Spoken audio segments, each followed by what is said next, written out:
I feel like whenever somebody's like kind of joking around, like that's when you really need to listen. And some of the best ideas are like things that somebody in the band is like kind of too embarrassed to like say in front of their band members. They're like, haha, like what if we try this thing? Haha, just kidding. And you're like, wait, like that's it, like that's the missing piece. And I feel like so often those like kind of aha moments come from a band member kind of saying something that they're kind of too embarrassed to admit that they think is a good idea,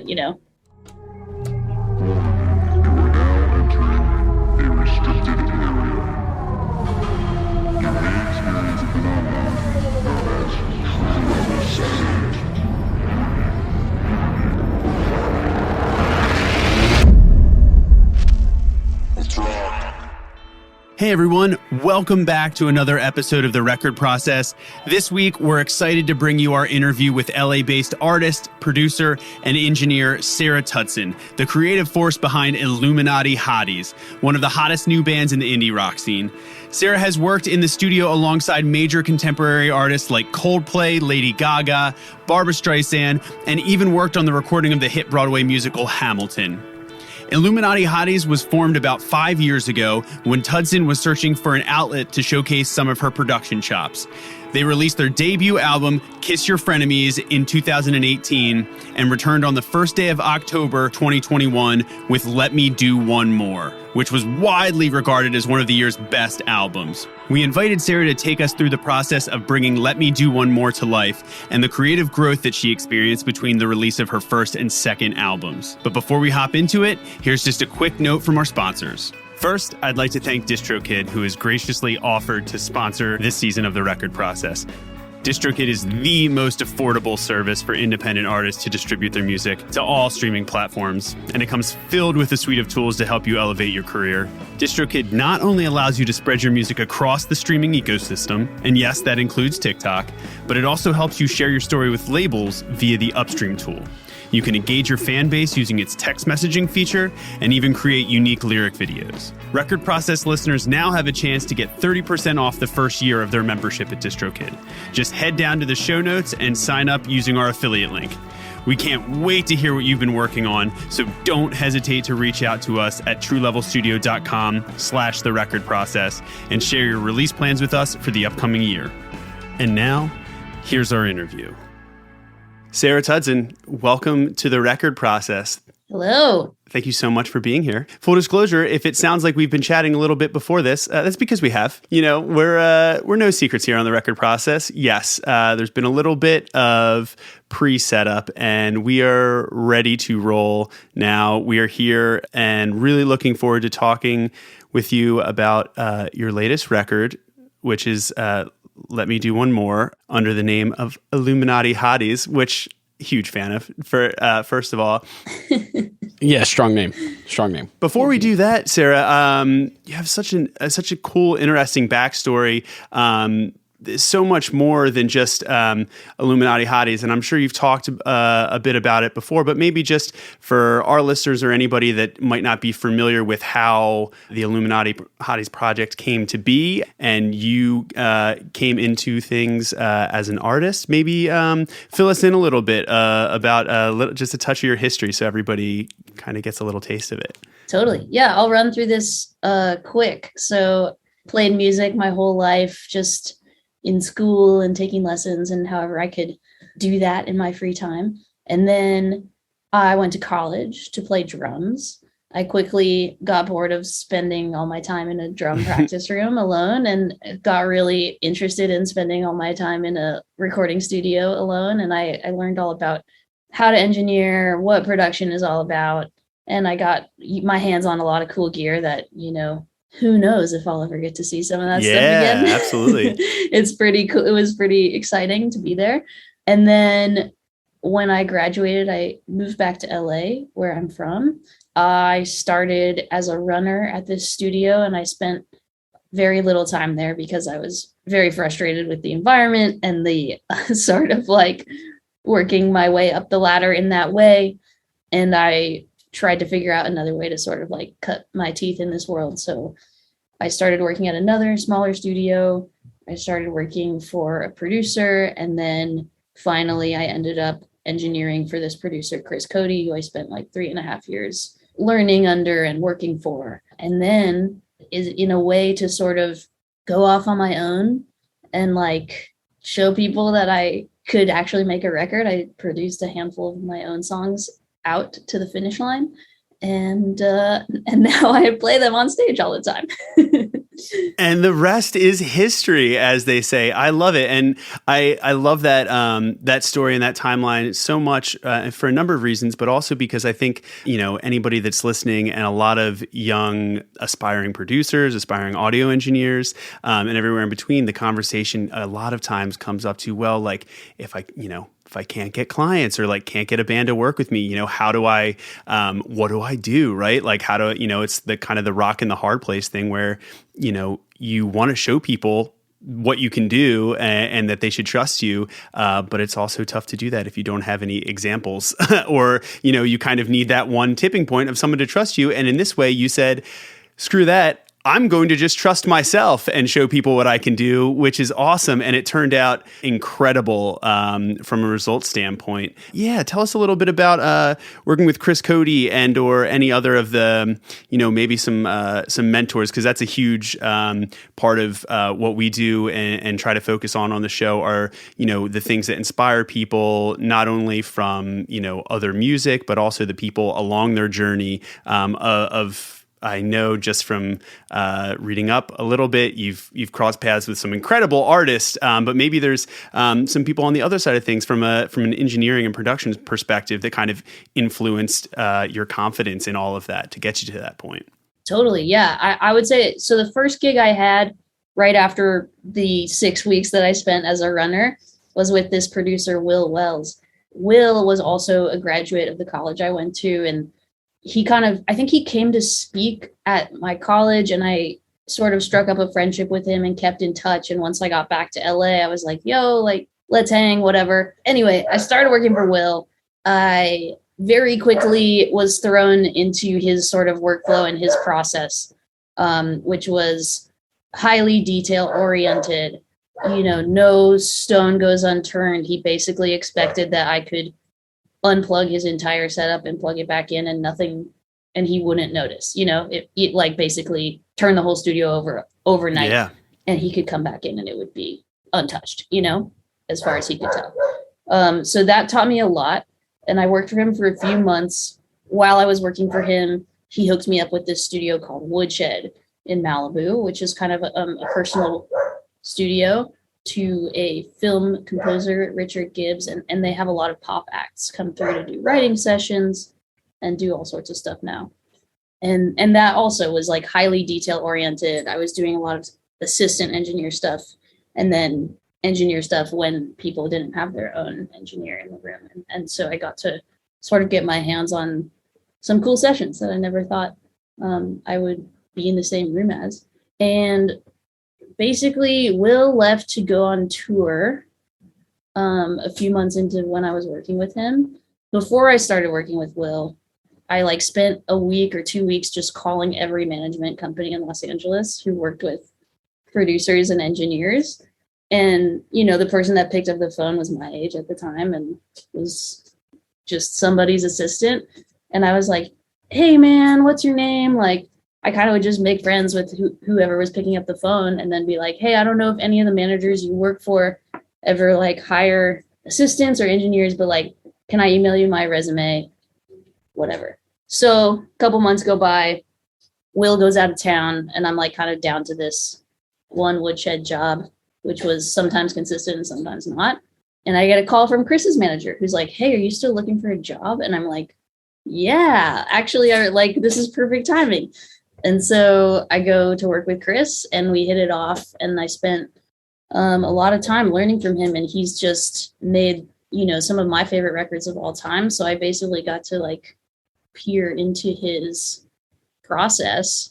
And he was so caring and so supportive of anything that I was doing freelance. And he gave me not only the time to work on other stuff when I needed to, but also the resources. I basically had access to all this amazing gear that he had collected over the years, and that at the time he was at Sunset Sound. So like we also had access to like a much larger mic locker and gear locker than we would usually.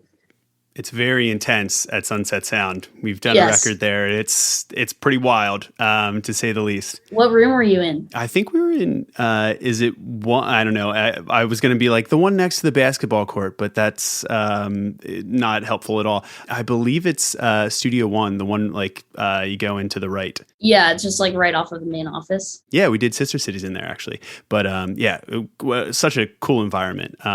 But anyway, so that's an incredible place to gain some of that insight and knowledge, and in that what were some of the records that you worked on in that time that that had a real big impact when it comes to like seeing the whole process go down like that?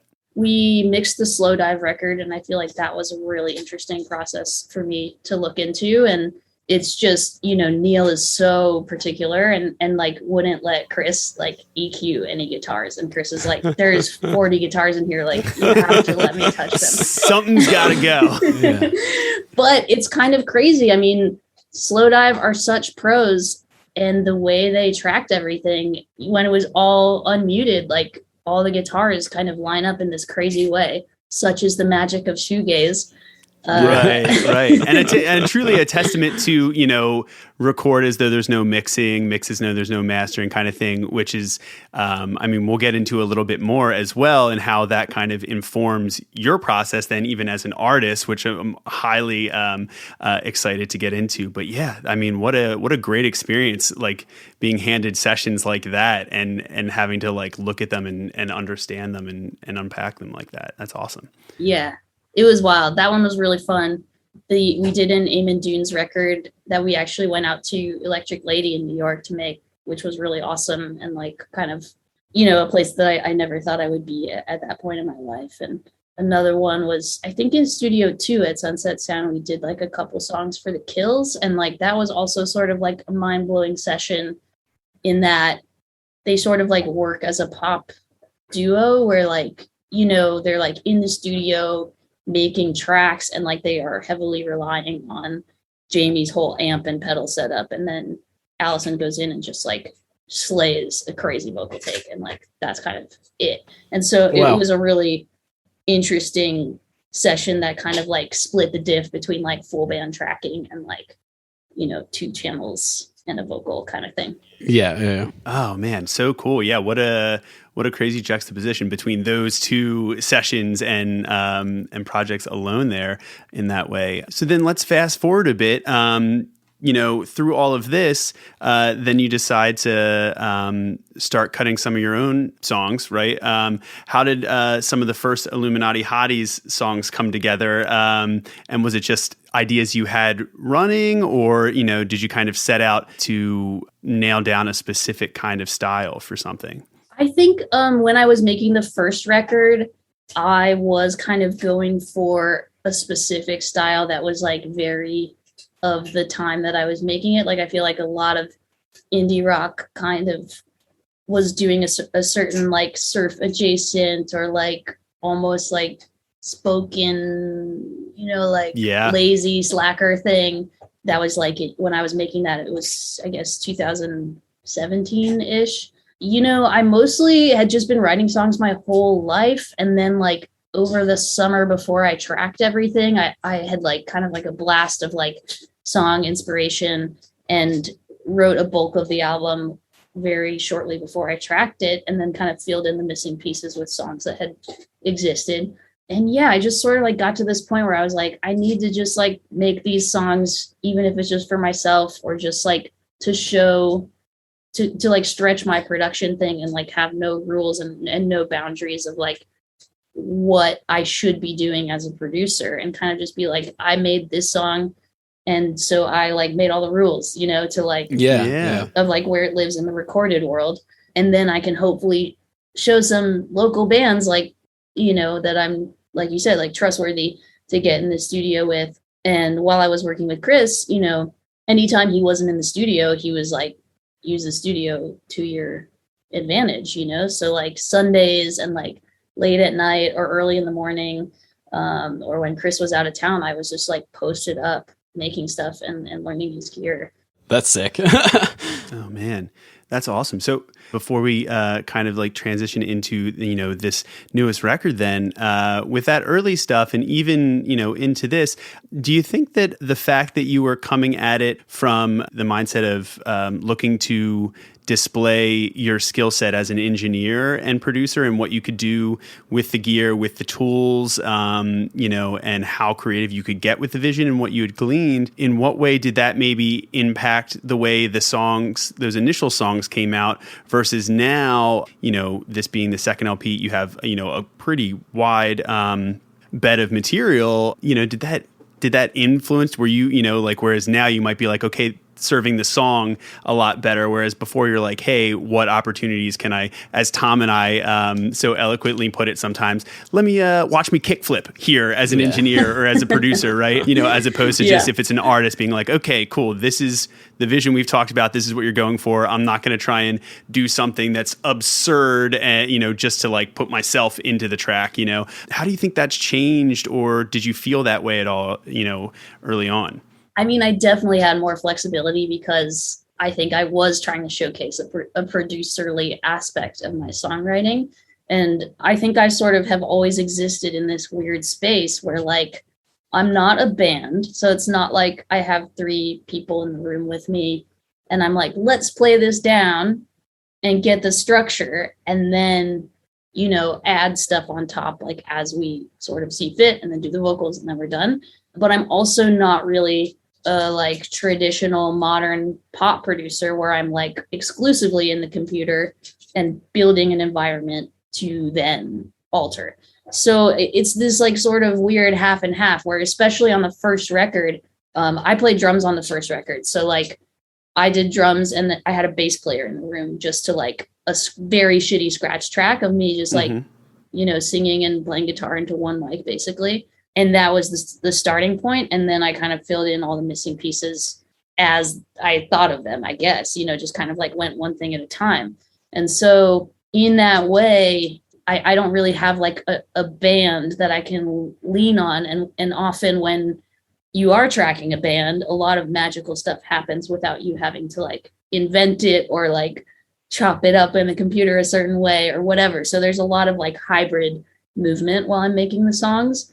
And also it's weird to like be the creator and then also the like quality control person, like I think that sort of was like a thing, especially on the first record, to like practice like being creative and like having fun and like doing vocal takes the way I wanted them to sound. And then going back and like listening on speakers and being like, okay, like, how do I fix this? Or like, does it need another pass? Like, should we do this to it? Like, that's kind of a weird schizophrenic way to create. So definitely first record. And then the second one, Free IH, was a lot of that. And then Let Me Do One More. I just sort of had like more involvement of the touring band members. They played on Free IH too, but we all kind of did that one in a room, like in this really weird, quick way. And then Let Me Do One More kind of allowed me to like produce from like a zoomed out layer and then, go back in.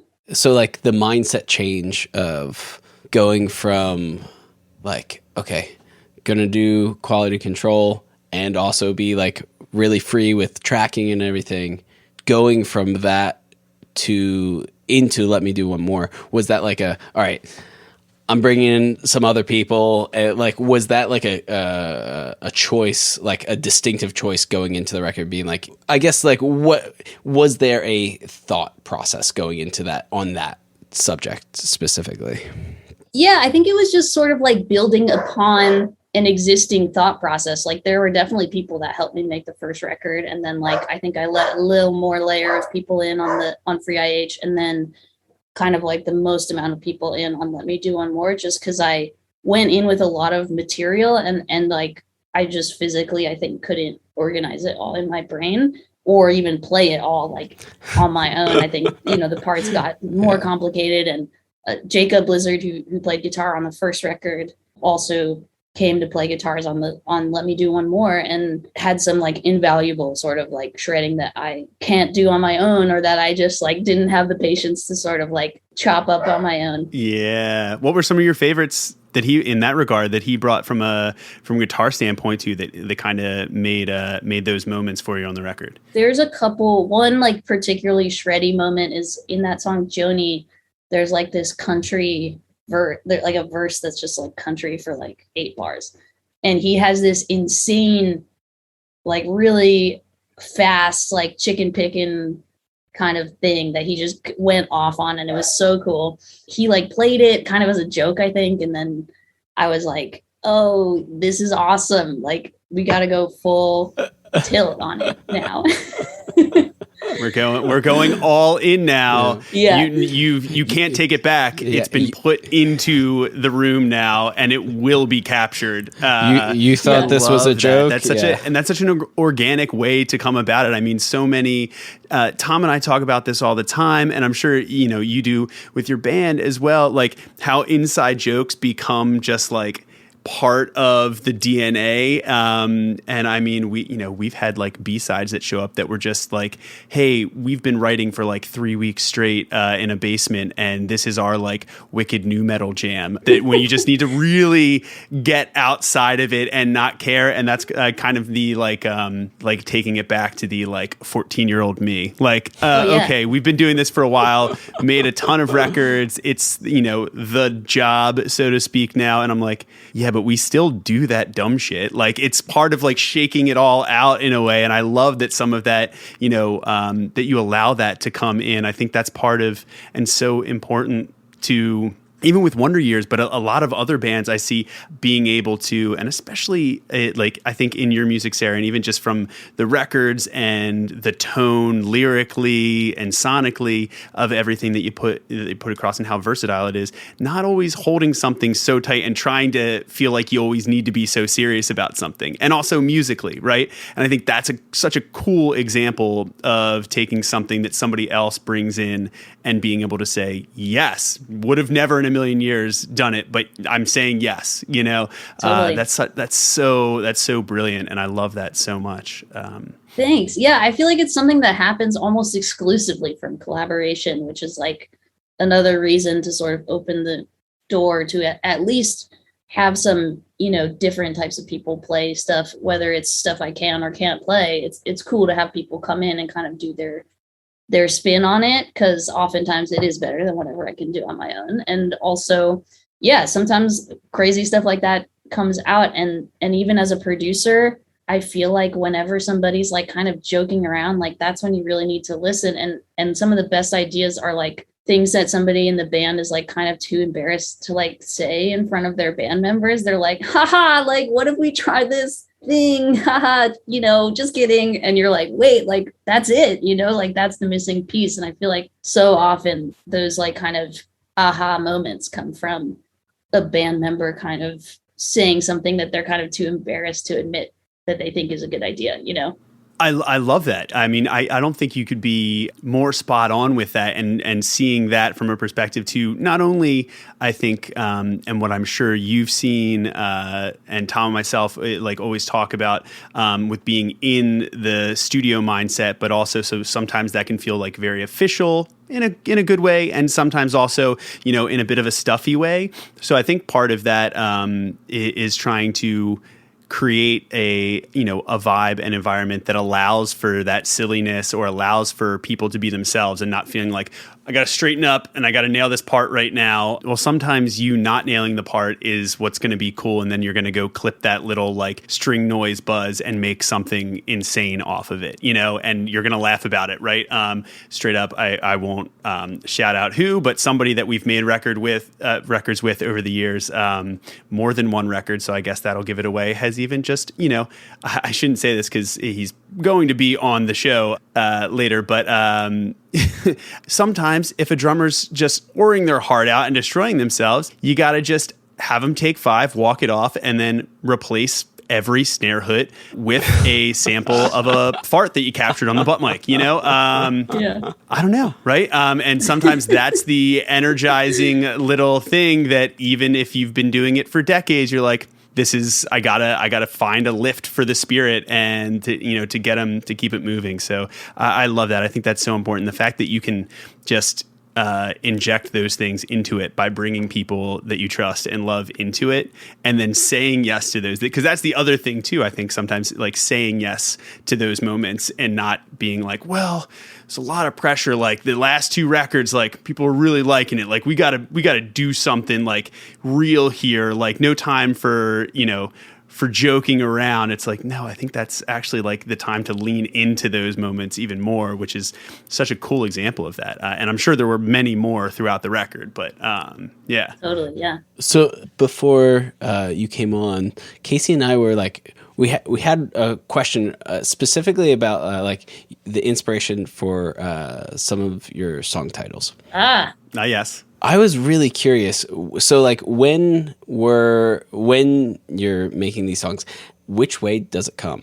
Are you like, I have this really cool song title, I need to make a song with that? Or is it like, all right, I have this piece of work and now I just need to like tie it up with a bow with like what the song's about?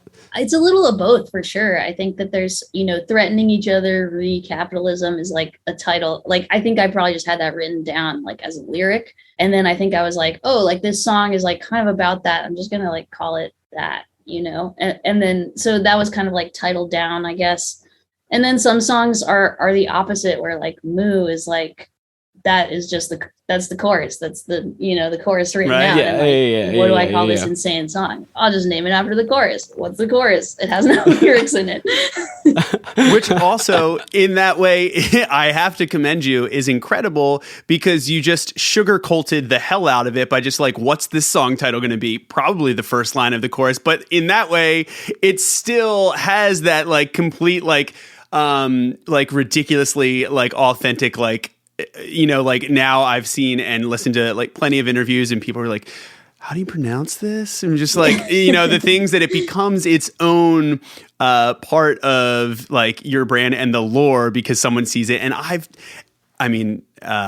we, especially in the last decade, have, and I'm sure you've noticed, we've all like noticed an uptick of the way that band names, as well as song titles and album titles, are spelled, punctuated, and all of those things. Yes. And it's almost, I love the way that just, you start off by the first thing that you see before anybody hears something is a curiosity, being like, how do you even say that? Which sometimes, like, if you were like Mr. Suit guy, they'd be like, that's bad. I need it to be accessible and memorable and just easy, like, and stripped down. But then other times people were like, no, the fact that it becomes its own, if someone gets it, they get it and they're in on the joke, I think is such a cool and important way of bringing people into what you do and showing off your personality as an artist, as a producer. And I love that. It's such a great thing too, because I've watched people be like, no, it's this, or like, I'm told it's like this, but and it's like at the end of the day, it's like just like a lot of art, it doesn't really matter. It's all up to however you kind of think it. But in that beautiful way, it came from just not overthinking, be like, what's the chorus? It is this, I guess. So yeah. That's awesome. Yeah, totally. Yeah. And, I love that about like book titles and short story titles where it's like, it's kind of like giving you like a place setting or an energy before you actually start reading the book at all. You're kind of like, oh, like, you're essentially judging a book by its cover, I guess. But yes. No, that totally. is a selling point, I think, on records and books too.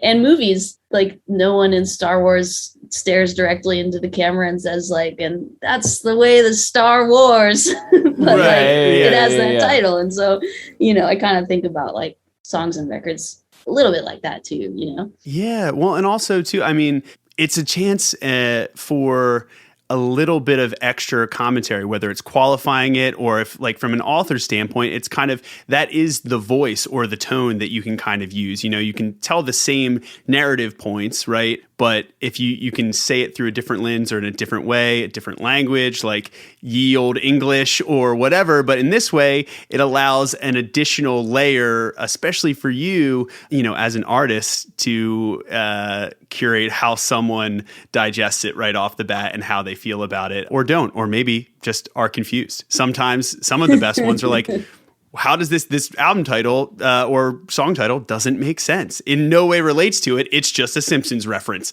Also, maybe that's just fine, right? Maybe who cares? So I think you have a little bit of all of that on all of these, and it's always interesting, especially now too. I mean, is there thought to that in terms of trying to catch people off guard or catch an audience with something different? And then I'm sure musically and from a production standpoint, those are things that I love the vocal production and stuff, that you do, and a lot of cool tricks in there. But is there a way that you go about that intentionally? So trying to like set yourself apart and I guess intentionally maybe steer against the grain in certain ways with those things? I think there's a lot to be said about, something that you're just like, okay, like what could this possibly be about? Or like, what does this sound like when you see a title? Like there is sort of like an optical, like, you like see it and you're like, does something in your brain that's kind of like, okay, this is weird, and I need to know. And then I think also, especially now we all get our music on the internet in some way, there is like a searchability factor that's really important. And I think that's why sort of the like chorus as the title thing works so well. Somebody can go like, okay, what's that song where like, Justin Bieber is like saying, is it too late now to be sorry? Like, you know what I mean? And they type sorry into Spotify and like the song shows up. So I think that sort of goes into it. And also when you think of like a very unique or particularly striking title, it's easier to sort of remember and be like, oh yeah, like that, like pool hopping, that's obviously the title, So I'm gonna type that in.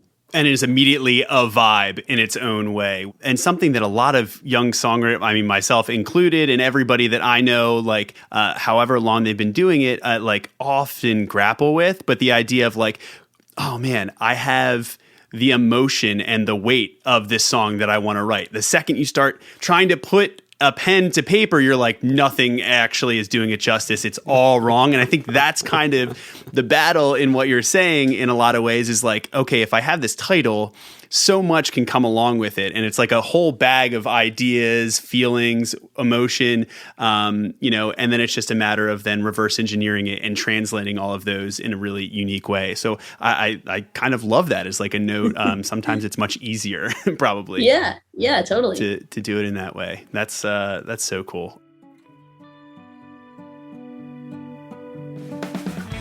Okay, so I wanted to take a quick break here to give a huge shout out to Sheet Happens Publishing. They're a company that works directly with artists to create accurate and immersive tab books, vinyl, and other merch that allows fans to get one step closer to perfecting the soundtrack to their lives.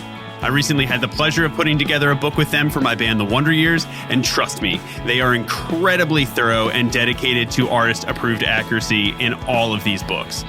Every tab book comes with the accompanying guitar profiles, which is very cool, allowing you to jump right into playing along with your favorites. Head over to sheethappenpublishing.com to check out all of their offerings and be sure to enter the code TRP15 at checkout for 15% off your first purchase. That's sheethappenpublishing.com, promo code TRP15. So go check out their amazing library of books, and happy shredding, my fellow guitarists. Well, we talked a little bit about the songwriting and your other bandmates' influences, right? So then, with this record specifically, at what point did you go in and say, let's get together? Or, where did you take things from the, you have these songs written in whatever form? What does that look like, transitioning that to like an actual like conventional record, recording session in a studio, or are you doing it at home? What does the workflow process look like from this record? And how does that kind of, you mentioned the involvement differs a little bit from the others, but how did the process shake out for this one? Well, I think this process was mostly different because I was working on my own timeline. And whereas like the first record especially was like me doing bits and pieces whenever I could, or like whenever Chris was going home to visit his family or whatever. Like it was just like very much like, okay, I have 3 days in the studio. Like I'm going to call my friend who plays bass and we're going to just do bass for 3 days. Whereas this time around, I had just been collecting song ideas over the course of like, a year and a half or 2 years. while we were on tour, I was constantly writing in between tours. So I went into the studio with like 2 big size pieces of paper with about 25 or 30 song titles on it. And like, then like drums, bass, guitar, like just check boxes. Yep. And some were like fully realized. Some were so finished that like we'd played them live, like Moo, we'd been playing on stage for a while. And some were just like, okay, I know like what the form is, or like I have a verse idea and a chorus idea, and then I'm going to like extend it in the studio. So like there was just all sorts of levels of finality in those songs. And I like kind of snuck into a fellow producer's studio while they were out of town, like through their assistant, kind of like low key. I'm noticing a trend here. Well, you know, I mean, like at this point, there was no budget. There was no, I was just doing what I could, like based on how well tour went, or like, totally. If I made a record for somebody else, then I could maybe book some time for myself.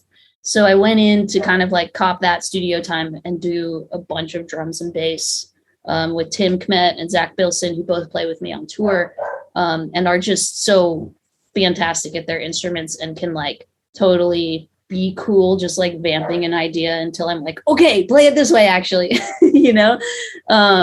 So we did 3 days at this studio in like Atwater area. And then I had booked 3 days legit on the books at 64 Sound to kind of do a different drum sound. The first studio that I went to, I knew sort of like had a very specific vibe. And so I kind of like planned on doing a lot of the slower songs or the more like retro callback kind of songs there, as well as like getting some layers of guitars in, because I had the ability to play with the guys at the same time, which I didn't do really on either of the first 2 records. And then I saved sort of like the loud, like punchy, poppy, more rocking songs for 64 Sound, because they just have you know, incredible microphones that are functional and an incredible drum set that work. Yeah. And that, you know, the drums are always in the same place because that's where they sound the best. And like I've moved them and they just sound the best where the studio has them. So, so like I kind of like split it up like that and just tracked as much drums and bass and basic like rhythm guitar as I could.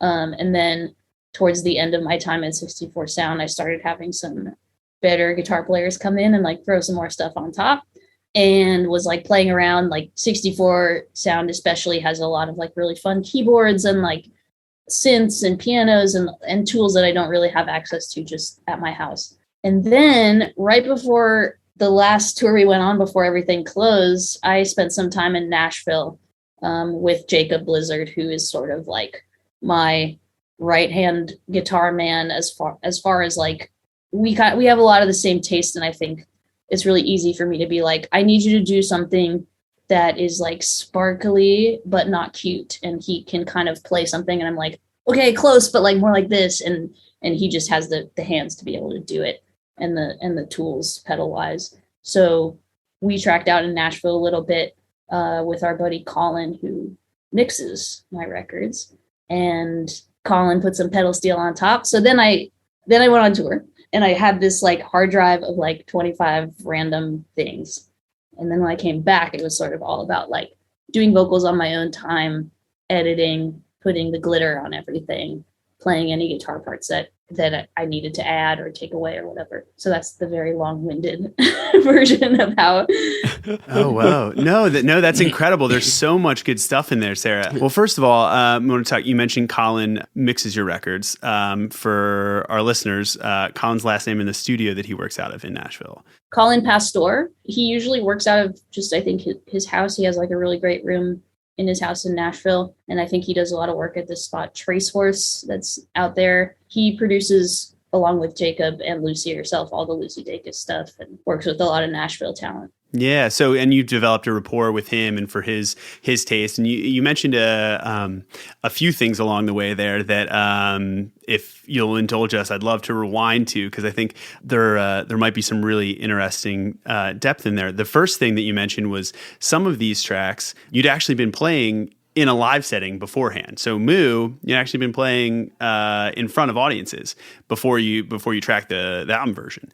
I'm curious, maybe that one, or if any of the other ones that you had and played at a band, how if they changed, because I've in the last couple years I've become kind of fascinated with the idea of like the crossover of what a lot of stand-up comedians do. It's called like writing on stage, right? Like testing jokes, where they'll go to like small clubs and they'll just have a list. I've watched, you're out in LA, so like Laugh Factory, I think is the one that's across from the old House of Blues on Sunset, and things and clubs like that, where you'll see some of the bigger names that are just like, they're getting ready to do an HBO special or something. And they're just like up there, like, all right, here we go. And like, and kind of riffing, and some of the best material is the stuff that organically happens, or they didn't realize that they had the punchline in the wrong place. Everybody laughed before it and they're like, oh wait, I got to go back. That's a better punchline. I should rewrite that joke. And I kind of love the freedom of that. And so much has been really hard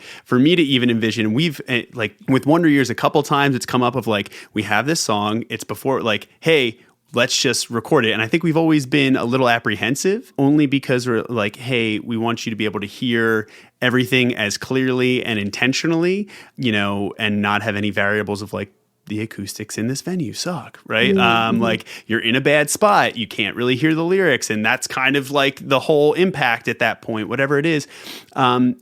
Did any of those songs change, or did you, having that feedback and seeing an audience and being like, oh, we should really like this part, it seems like they want it to go here or here, or was it just like they pretty much like, nope, we know that this is great and we just got to document it? Definitely some songs I think morphed over the course of playing them. I think I figured out more of a handle of like what works live after playing the first record out so much. I kind of was seeing like what songs of that collection was working really well. And then when I had new songs, I was kind of like writing them with the intent of like, okay, like I know that our audience was really into this vibe. So like maybe I'll write something that's like one step further of that energy, And so definitely playing them out and just like seeing what felt good or like how people were reacting is huge. And it's such a treat when you can like have a song written and have the band like know how to play it well, I guess, before you go out on the road. There's like one song that didn't make it on the record that we've played out a bunch, and it kind of didn't make it because it was like, it never really like felt right live. And then, when we tracked it, it feels better, but it's like, it hasn't really been mastered technically. Not like that. And it also hasn't been mastered. Right. And isn't that so frustrating too? I guess there's never a great way to combat it, but especially like, that's as close as you can get in terms of song selection. And there have been so many, even with, whether on the label end of like, hey, choosing singles, focus tracks, like off of a record, what they think will, whether it's catering to, an existing fan base and what they think they might like, or trying to push out into a new audience with something and evolve, the artist kind of brand and identity. You don't always get it. It doesn't matter how much time, how many like heads are, in how, whatever. It's like, you don't always get it right. And I think that's one thing where it's really interesting going from like one person in front of a computer or in a studio, like just trying to do it. And then even at the very least, I talk about this a lot and I love it. And this is what you're expressing with some of these songs, to be like, hey, the moments that we all kind of thought like should hit, they just don't work. And we don't know why. So stop trying to like force it to work, and almost like kind of like a sunk cost mentality. It's like, well, we put so much time into it. Like, it's like, if it doesn't work, it doesn't matter how much time, how many, layers of guitar you can throw on something, how many times you can remix it. Maybe there's an underlying reason why it's just not connecting. And I love that. And I love that, from a song selection standpoint, that you're not afraid to be like, hey, that's not the one, Yeah. Now it helps that you have, it sounded like you had like, 20 to 30 ideas, which is also not always the case. That's a good bit to choose from, and make a record. But yeah, I think sometimes, right. And correct me if I'm wrong, but the editing and self-editing, not only, as a producer saying that, hey, we're good here, let's stop, or no, keep it coming. How does that work for you, with this being your own project, right? How do you know when something's done? How do you trust that compass? Because you're playing both sides of the glass, Yeah, I mean, I think a lot of it is like letting loose the artist ego. And I think like when I'm just producing a project for another artist, that's like I feel like one of the hardest like conversations I have in the studio over and over again is like when something isn't serving the song, but the artist really, really, really likes it. And so it's kind of like, okay, like I want to trust you. This is your art, but also like there's another way, to do this. Yeah. Right. This is not the hill I will die on right now, but I see it in the distance. Yeah, for sure. Yeah, exactly. And so like there's not another like mind in the room for those conversations. It's just me. And luckily I sort of like over prepared with the amount of material I had going in. And so my concept was sort of just finish as many songs as possible. Like whether they were good or not, just like get to the end of the project, serve the song as best as you possibly can, and then decide if it's good or not. And so some songs snuck on there that I got to the end of and I was like, okay, great. I love this song now. And some songs I finished and I was like, you know what? I think that's it. That song's never going to see the light of day. It doesn't matter how much I love this chord change or this verse lyric. Like it's got to be recycled because it's not going to work in this capacity. What do you think was the most, which song surprised you the most from the beginning to the end? This is a running conversation and I always find it so fascinating. It's like, we'll go into tracking a record sometimes and I will be like, this is the one, this is the strongest song on the record. It's going to blow everything else out of the water. And then you get to the end and there was a dark horse that snuck up and something about that, like unequivocal number one, just like didn't quite go there. It's great. It works. It does it really strong song, but it's like something else about like a charm snuck in on another. Were there any for you in that way where when you got to the end, you saw that shift to be like, oh, wow, this one though? Yeah. I mean, I think I really liked where Cheap Shoes ended up, which is the second to last song. And I feel like it's an oft underestimated track on the record. Like, I think there's other songs that I was sort of surprised that they became like fan faves. Cheap Shoes, I don't know if people are reacting to it, but it was at one point 2 songs. Like I had the chorus and then I had these verses that like didn't have a chorus. And I was like, I liked both a lot and I don't know. They just kind of, I tried a chorus on the verses that didn't work. I tried verses on this Cheap Shoes chorus that never really worked. And then I kind of was like, okay, let's smash them together. And I tried that and something felt really wrong and weird. And the fix was like keeping both of them in the key that I wrote them. So like it starts with a chorus and then the key changes for the verse. And then it goes back. And then the bridge also was this riff that I had that I loved and I had no idea where to put it. So it was very like Frankenstein together. And I was like, there's just no way that like I'm going to be able to sell this song to the people that need to say yes to it. Because It sounds like 80 different songs because it is. But it ended up being so fun. And it like, I love how it all kind of weaves together now. I had a lot of fun playing that guitar solo. That's like in the middle. That's like one of my favorite parts of the record. But for a long time, it was kind of just like a bunch of chunks of stuff in the same Pro Tools session that like were all not really working on their own. Oh, that's so cool. You tracked at a bunch of different spots. Was there like this one drum sound that like changed the course of the entire, or like one guitar song that changed the course of the entire song, or anything like that made its way onto the record and was like, oh, yeah, I had no clue that this was going to go this way, but cool. All right. Oh, we have here. This sound now. Yeah. Oh, yeah. Okay. Definitely. UVVP in particular was one that I was like, I am going to make a Fabric of America, Motown, Motor City hit song, and I was like, that is going to be this song. And I tracked it You know, I was like referencing a lot of like sort of classic Motown records in it. And then I put like a bajillion guitar parts on it. And then I listened back the next day and I was like, oh my God, I think I accidentally made Kokomo by the Beach Boys. I was like, I just like I had this like vision of this amazing, you know, like R&B style thing. And that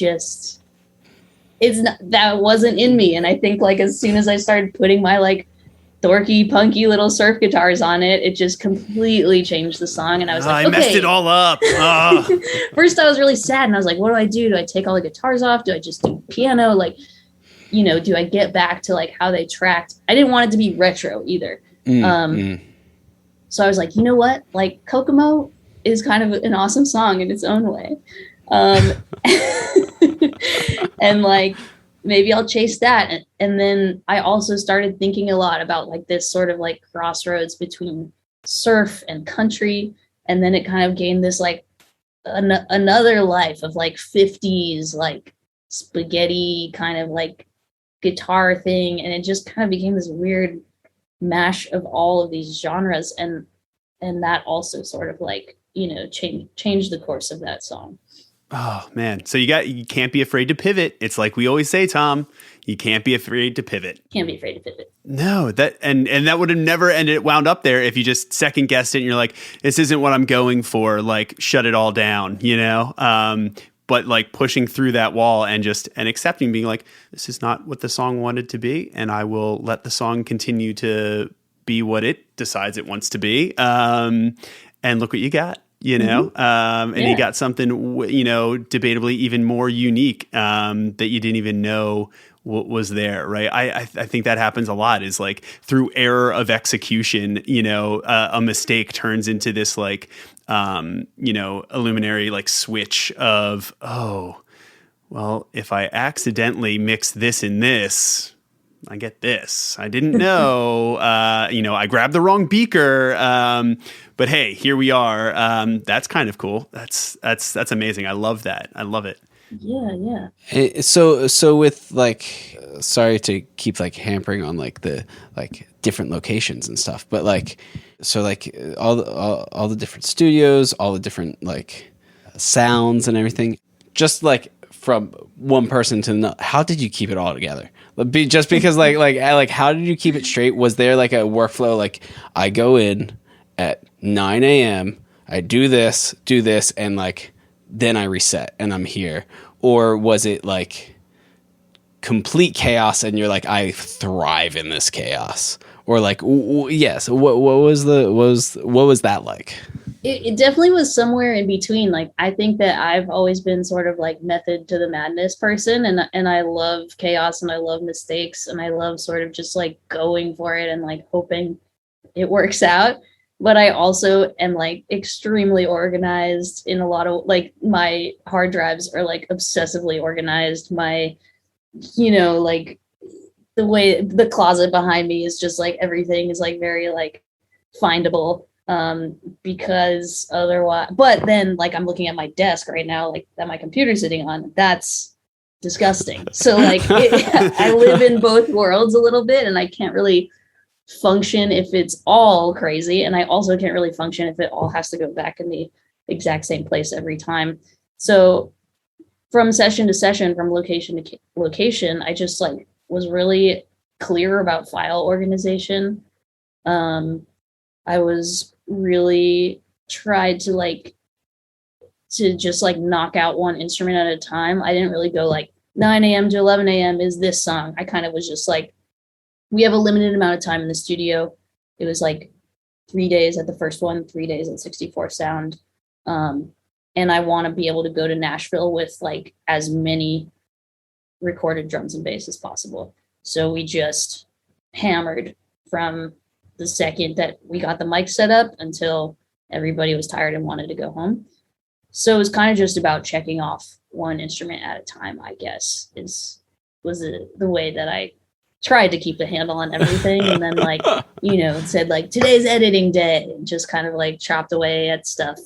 At some point it switched into like one song at a time. Like I feel like for a while I was like opening up like each song over and over again and like rolling through in like a pattern. And then at one point I switched and I was like, I'm just gonna open pool hopping till it's done. I'm just gonna open whatever, you know? Well, I think you're like, and that's actually a really, really interesting point, Sarah. I feel like, that like one song top to bottom is sometimes kind of easier because when you're really inside of it, you're hearing one thing that's interacting with and informing the next decision. So if you can stay there, maybe like there's a flow, but it's not always like, and again, I think, the general, convention of, well, the drums like have to be the foundation that you have to build. And then it's bass and then it's whatever.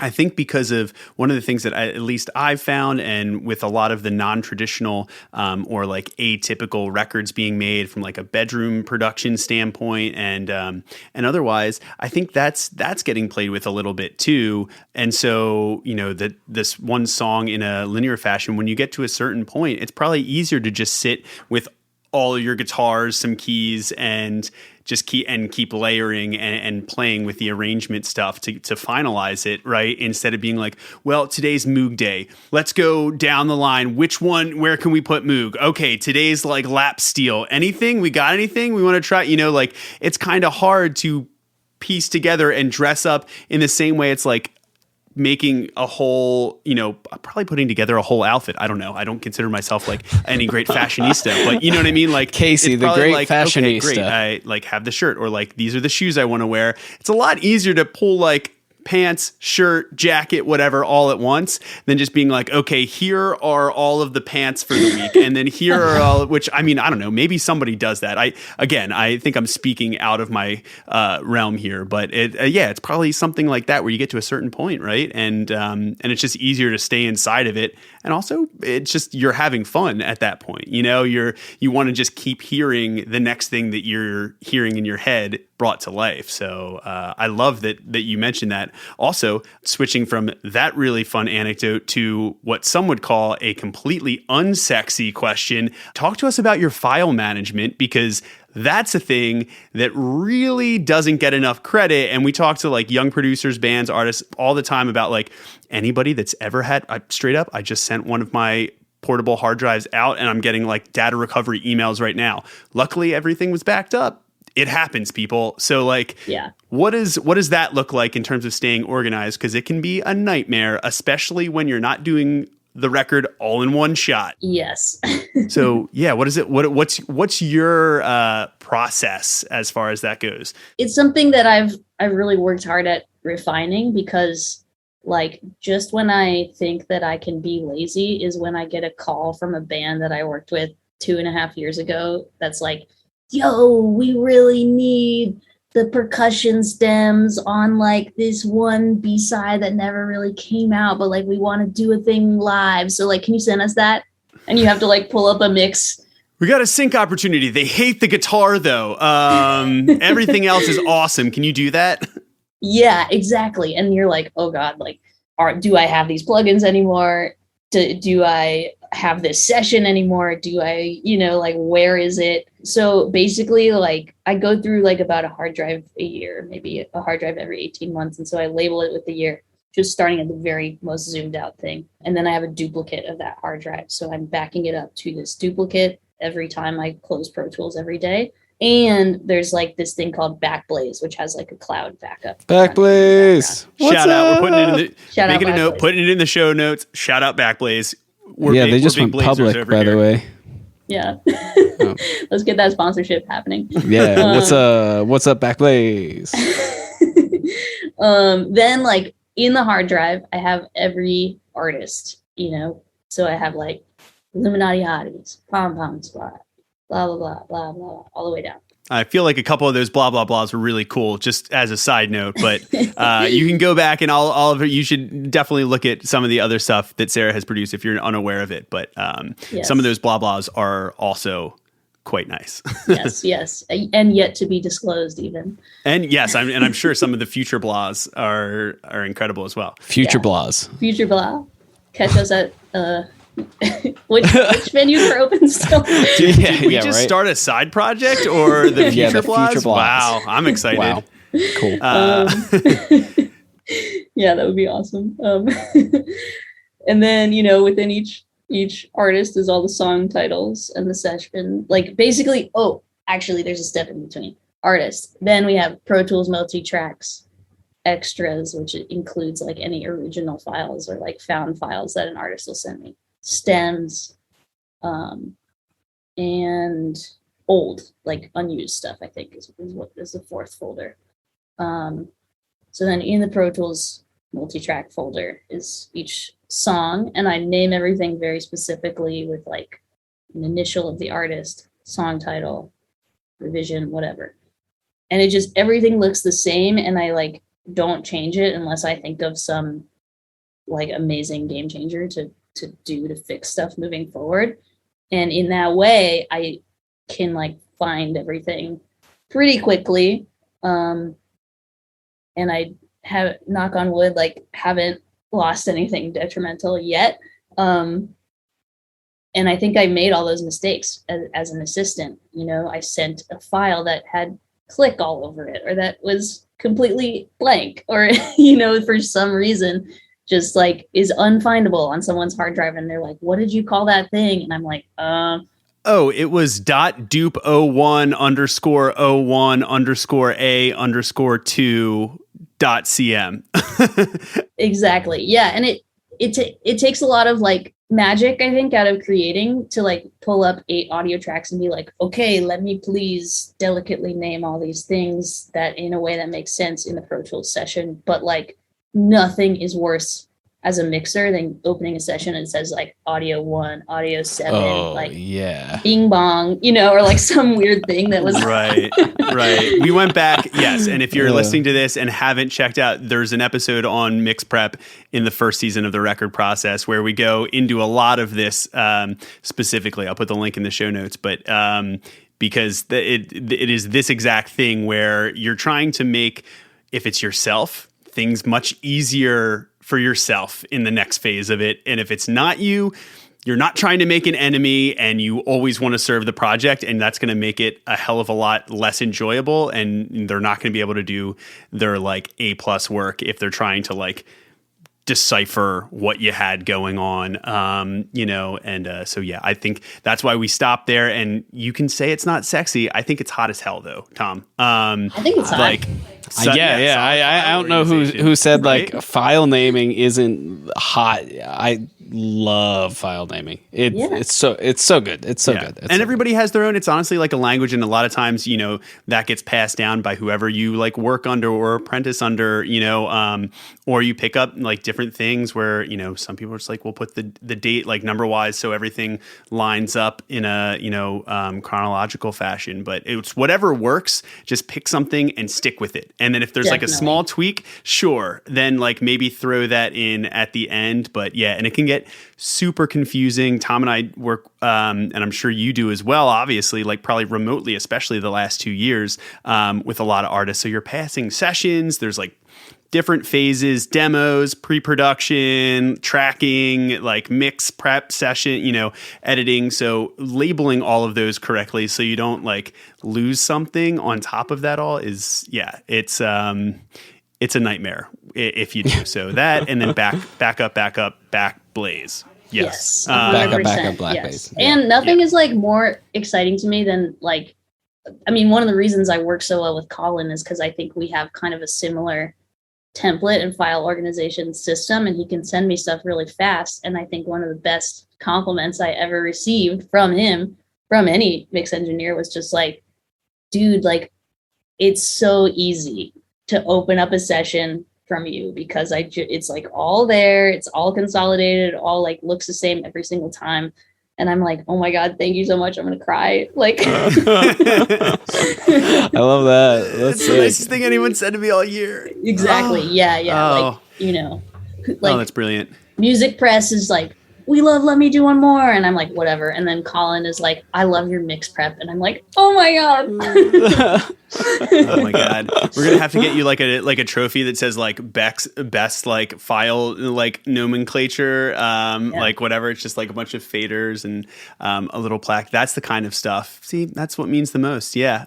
It really does. Well, it also just, when you do get in a zone, like you don't have to think about all that random shit. If you've already done it, like you can just truly create and like use your instruments and use the machine like for what it was meant to do. And like you can really have fun if you're not like, oh, what did I call that preset that I really liked? Like you can just go for it and make something awesome. Well, I think that's probably part of a big strength of yours being a producer and working in that way. You understand the value of being able to keep a session going and staying in that creative zone. And so by utilizing those habits, were you actually, so I forgot to ask, but with the drum sessions, were you then also engineering all of those drum sessions yourself, or did you have, so it was you start to finish, you didn't have any helping hands, so you were like doing double duty. You had to play that, drive the bus, as we say, and then also then jump out of it and be like, well, let's try this, which is a lot too. It's like effectively like single-handedly producing, but also still trying to step back and be like, what do I like, as an artist, and let me make sure that everything's still good. My meters are nice and nothing's, nothing's sounding weird as well. It can be tough. That's usually why, before I moved to Atlanta, I loved having Tom with me because, in that way it's very nice. So there's always, if there's somebody else that's in the room, that can look after that or be like, hey, honestly, I probably should have said something about 2 hours ago. The hi-hat mic fell on the snare. It's been there for like the last two songs. Right. Okay. Yeah, totally. I mean, I've been lucky to have Colin in the room a couple times, a little bit less on Let Me Do One More, but he was there for a lot of drum tracking of Kiss Your Frenemies, which like was huge, because I was playing it. So then the extended step is also running in, hitting go, running back out.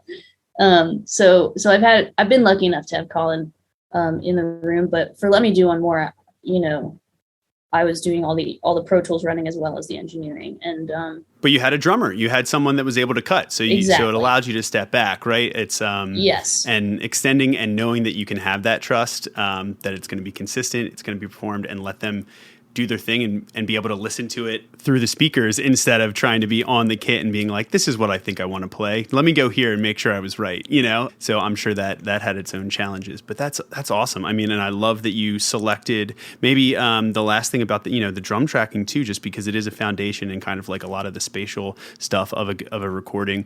What was the thought process behind one studio versus the other, and in that way, like you kind of have to at least have some of the vision for what you're, trying to execute to make those decisions and decide that the room is good for it. Were there any things that you tried and just didn't work, or were there specific things that, that you knew you wanted X, Y, and Z out of, like you mentioned a little bit before? Yeah, totally. That first studio, again, is sort of like broken in a charming way. So I had tracked vocals for another artist there a while before I started tracking Let Me Do One More. And I was like, I kind of knew the room. I knew that like, the instruments there were all pretty old. I knew the gear there kind of like had this vibiness to it. They do a lot of like tape.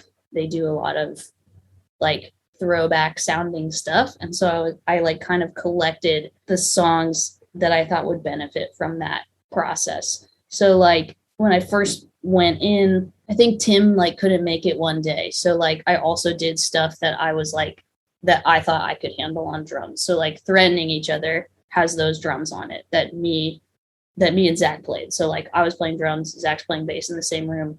And I just knew sort of like the materials that they had there. So I could like adjust the program to fit that. So like, I know they have this beautiful plate reverb. So I'm like, okay, anything that I need that like this like amazing warm vintage piece of metal on, like I got to do it there because they don't have that at 64 Sound. Then like same thing with UVVP. It's like, I want the sound of this room that is almost like more like a multi-purpose room than a treated studio, and it is treated and sounds good in there, but it's just it hasn't been touched since like 1970 essentially, and it just is getting dustier and dustier.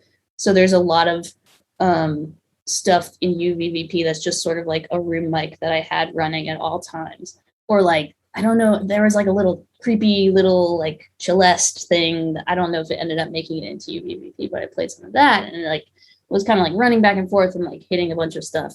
And then, with like pool hopping, with Moo, with some of the songs we were like a little more prepared to play, I was like, okay, I want like a drum setup that's not going to fail, that's going to be like that big punchy snare drum that's going to make people move. I'm going to know where to put the mics so the kick sounds a certain way. I'm going to know like what overheads I'm working with, and I'm going to know that they work. And like that studio does like sort of pride themselves on like, if it's not working, then it's not on the floor, which is like not all studios are like that, for better or for worse. And so like I just knew that it was going to have like a shine and less of like a like, I don't want to say like less of a vibe, because I do think that place is really vibey too. It just feels more like buff instantly. So, I definitely wanted to do all like the hard rocking songs there. There's more space, so like I could even be in the live room instead of like behind the control, behind the desk with a guitar. It had more instruments, like just more sort of like flavors we could play with. So I kind of like ranted and forgot that. No, that was great. Yeah. No, honestly, I love that. And man, do I love the idea of a buff drum sound. I'm going to, with your permission, drums. Maybe use that in future projects. We're looking for something a little buffer. It needs to pack on like 20 more pounds. I will say one that ended up in both was Need. Oh, yeah.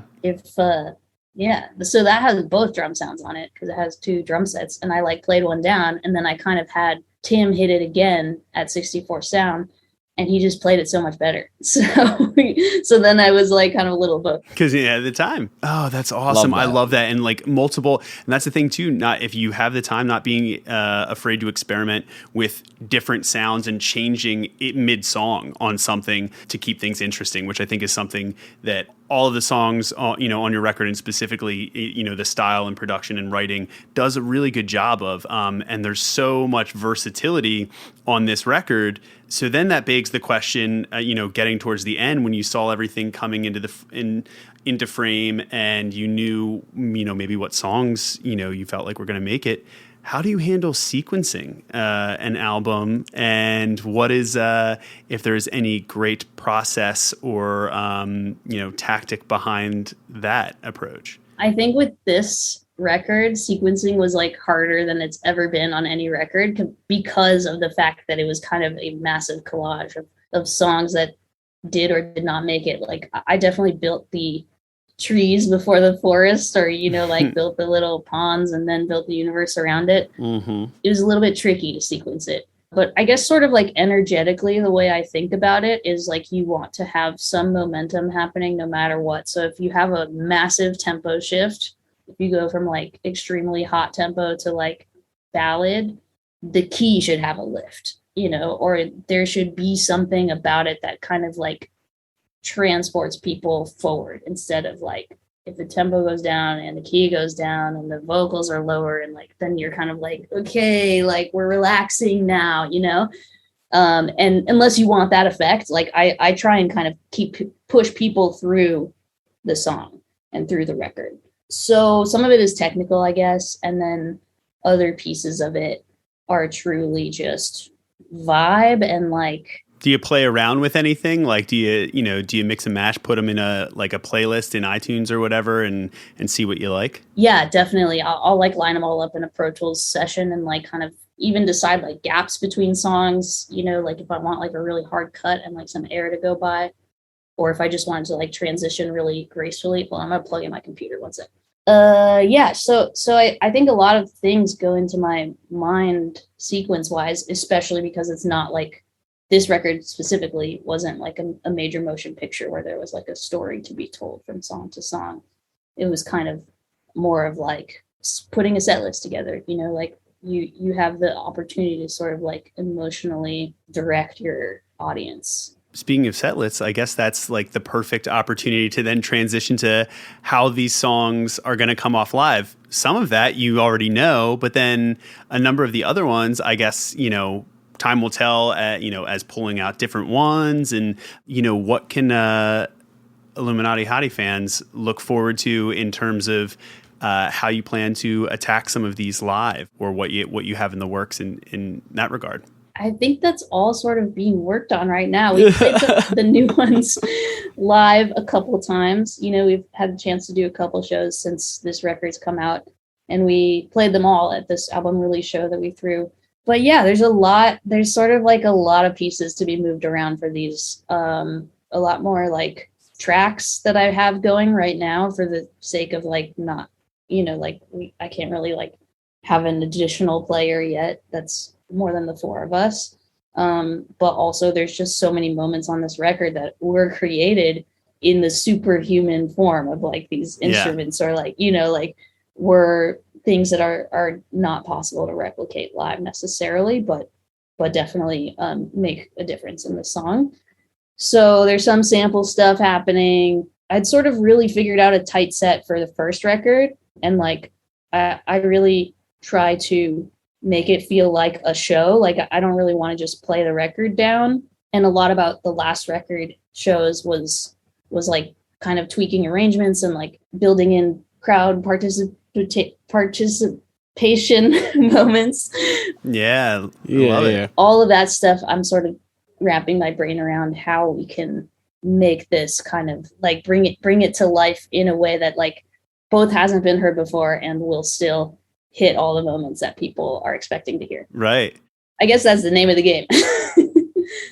Truly. What a great answer. And it's all about moments. We talk about moments a lot. And that's the other thing too, where the fact that you had some of these and knew that the moments worked going in, and then others where, you'll have to find a way to supplement a moment for a different, equally cool moment sometimes, and equally powerful. And I think that's what's really awesome creatively, is that you're not afraid to do that. And, they're growing up, I think, I looked at, different bands and like, oh, this band sounds exactly like the record. That's crazy. They're so tight. And then this band, it's like, it sounds nothing like the record, but it's twice as nuts, and everywhere in between. And I think, realizing then too, is you have the perfect blend of what I've come to really appreciate about writing and conceptualizing things, for the most part, from a song structure that works really well live, and then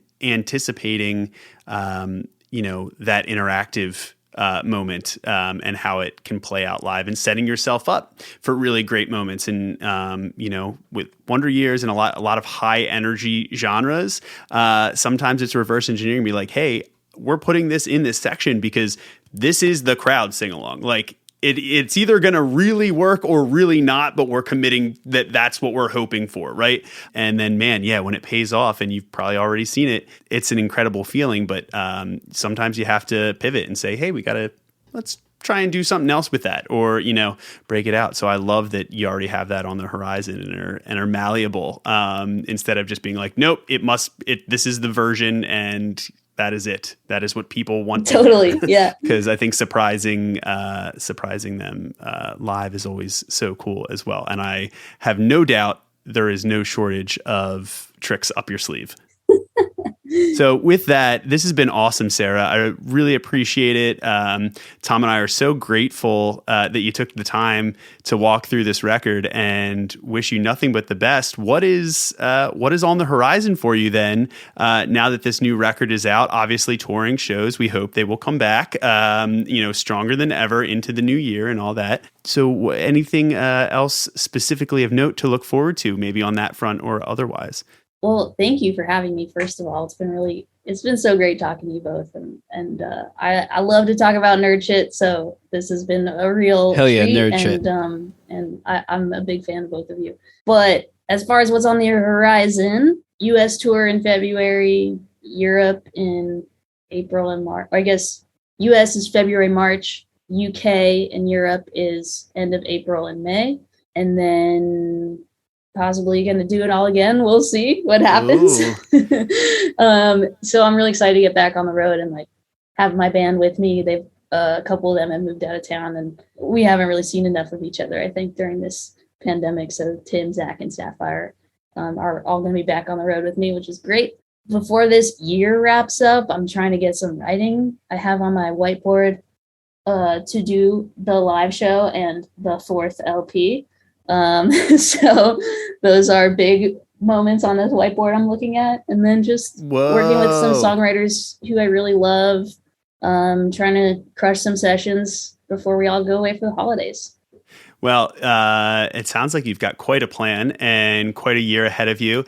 We wish you the best of luck. Hopefully we can catch a show and cross paths, maybe out there on tour in the U.S. or abroad. And until then, best of luck, and thanks again, Sarah. Thank you. Yeah, likewise. Thank you.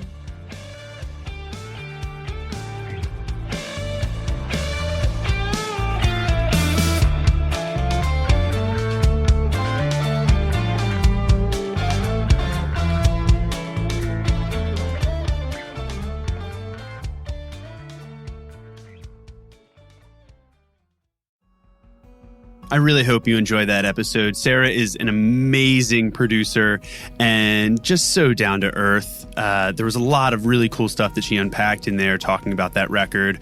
Things like giving other musicians space to bring out their signature ideas in a song, or allowing yourself the creative freedom to pivot in a new direction with a song if the original intention isn't stacking up. I think those are really important and very crucial to getting the best out of what you have as an artist. So as always, if you like this, go ahead and share the show, leave us a review. It really does mean the world. I'm not just saying that. And finally, remember, there's still time to enter our VLab collection giveaway from Arturia. All you have to do is leave us a review and join our mailing list so we can reach out to you when we pick a winner next month. So go have an amazing week. We wish you all the best in your creative endeavors, and we will see you next time on The Record Process.